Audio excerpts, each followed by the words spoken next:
আজকে আমরা দুজন ক্লাসমেটের কাহিনী সম্পর্কে জানবো যারা দুজন দুজনকে কখনোই পছন্দ করতো না, কিন্তু একদিন তারা এমন একটি দ্বীপে আটকে যায় যেখানে তাদের সাহায্য করার কেউ ছিল না। দ্বীপে একা থাকার কারণে ছেলে মেয়েটির সাথে শারীরিক সম্পর্ক করে আর মেয়েটিকে তার ভালোবাসা বোঝানোর চেষ্টা করে। কাহিনীর শুরুতে আমরা অ্যানা নামের একটি মেয়েকে দেখতে পাই যে ছিল স্কুলের নিয়মিত এবং সবথেকে ভালো ছাত্রী। অন্যদিকে ডেনি নামের একটি ছেলেকে দেখতে পাই যে ছিল অনেক অলস। ডেনি সকালে ঘুম থেকে উঠেই অনলাইনে গেম খেলে। ডেনি সবসময় একা থাকতে পছন্দ করত। ডেনির বাবা তাকে স্কুলে যাবার জন্য বলে, কিন্তু সে তার বাবার কথায় কান দেয় না। অন্যদিকে অ্যানার মা তাকে এবং তার ছোট বোনকে স্কুলে রাখার জন্য আসে। অ্যানা যখন ক্লাসে আসে তখন ডেনির সাথে তার ধাক্কা লাগে। ডেনির এই রকম ব্যবহারের কারণে অ্যানা তাকে দেখতে পারে না। ক্লাসের শিক্ষক তাদের বলে সকল ছাত্রছাত্রীকে 7 দিনের জন্য একটি দ্বীপে ঘুরতে নিয়ে যাওয়া হবে, যেখানে তারা সেই দ্বীপ নিয়ে গবেষণা করবে। যা শুনে সবাই অনেক খুশি হয়। অ্যানা যখন তার বান্ধবীর সাথে বসেছিল তখন তার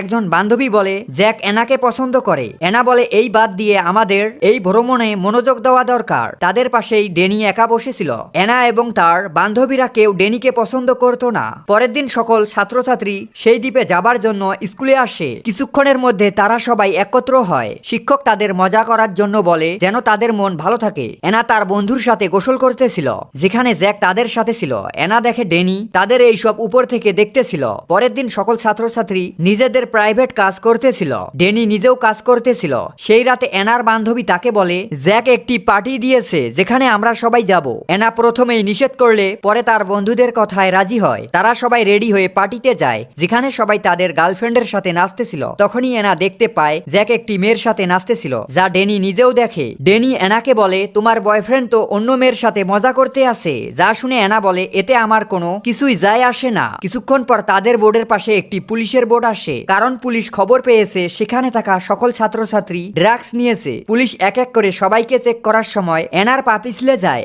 আর সে পানিতে পড়ে যায়, যা ডেনি দেখতে পায়। ডেনি অ্যানাকে বাঁচার জন্য পানিতে লাফ দেয় এবং অ্যানাকে একটি ছোট বোটে তোলে। এরপর সে পুলিশের ঝামেলায় না পড়ার জন্য বোর্ডের রশি খুলে দেয়। কিছুক্ষণ পর তারা ভাসতে ভাসতে অনেক দূরে চলে আসে। রাতে অনেক বড় ঝড় হয়। পরের দিন সকালে যখন তাদের ঘুম ভাঙে তখন অ্যানা একটি দ্বীপ দেখতে পায়। তারা দুজনে বোটটিকে সেই দ্বীপে নিয়ে আসে। এরপর তারা সাহায্যের জন্য দ্বীপের ভিতর প্রবেশ করে। তারা হাঁটতে হাঁটতে দ্বীপের শেষ প্রান্তে আসে, কিন্তু কারো দেখা পায় না। তারা আবার সেখানে ফিরে আসে এবং দেখতে পায় তাদের বোট পানির স্রোতে ভেসে গেছে, যা দেখে তারা অনেক মন খারাপ করে। সারাদিন তারা দ্বীপের এই দিক সেই দিক ঘুরতে থাকে। সন্ধ্যায় তারা একটি স্থানে বসে পড়ে। ডেনি সেখানে আগুনের ব্যবস্থা করে এবং আজকে রাত সেখানেই থাকার সিদ্ধান্ত নেয়। অ্যানার অনেক ঠান্ডা লাগে, যা দেখে ডেনি তার শার্ট অ্যানাকে দেয়। পরের দিন সকালে ডেনির ঘুম ভাঙতেই সে দেখতে পায় অ্যানা সেখানে নেই। যখন সে